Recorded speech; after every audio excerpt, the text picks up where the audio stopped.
Hey guys, Dan Blewett here. Make sure when you're watching my videos here on YouTube that you click that red subscribe button. I'm putting out lots of new content, and I'm one of the guys who I want to teach you high-level advanced pitching concepts, and I want to explain them simply in an easy to understand format. So if you haven't yet subscribed to my channel, make sure you do so. You're going to get notified right away when I put out new videos each week. So today we're going to cover what your hip does in your pitching delivery, and it's going to look different depending if you're on the windup or the stretch, but today we'll cover the windup. So as I start my delivery and I take my rocker step and I turn here and I lift up, this is a really critical part where a lot of young players, little leaguers, amateurs, they get this part wrong. The first thing that ends up leading them down the mound is sort of their head and their upper body. So if you look at this really junky mound, it's got a good slope, but it's not in great shape. It's got a pretty good downhill slope to it, right?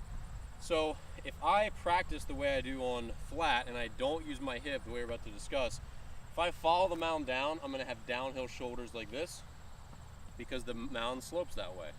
So what we have to do is we have to counteract the downhill slope of the mound by leading with our hip and taking a slightly uphill trajectory to level out my hips, or even be slightly uphill still. Either one's fine.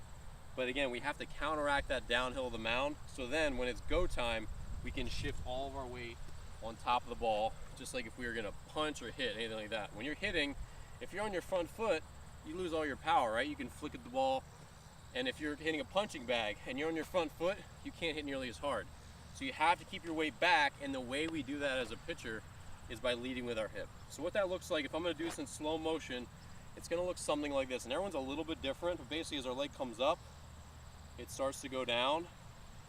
Our knees tend to pinch in a little bit, and then my hip, from this point on, is leading the way. So you see this triangle from my head to my hip to my ankle, and here is where I keep my weight back. As this leads the way, everything's supposed to go uphill. My leg extends because I'm pushing back into the rubber, and then I land with my flat or uphill shoulders. So again, everyone looks a little bit different, but most people, they lift up, they start to come down, then the hip starts to go out as they finish their stride, and then it all goes at once. But again, the big thing is this triangle: ear, hip, and your ankle, all right? So we're not gonna cover the back leg. What the back leg does, we're not gonna have our knee in like this as we go. Our back leg is gonna drive us down the mound.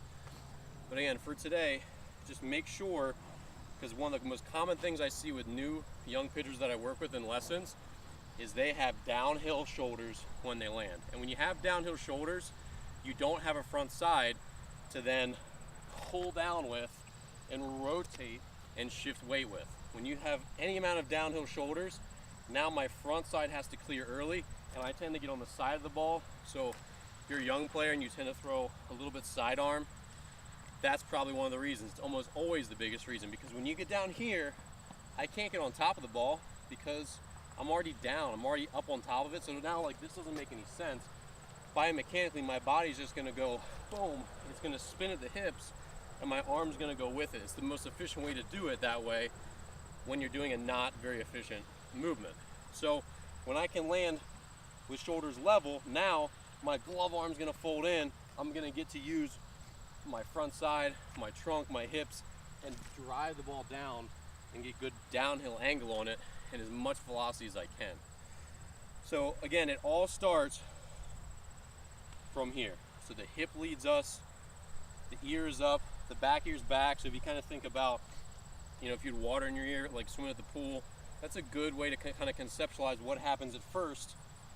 And then we have to have the hip strength and the mobility to lead with our hip, all right? So that's what I want to cover today, just a quick tutorial of what the front hip does in the pitching motion.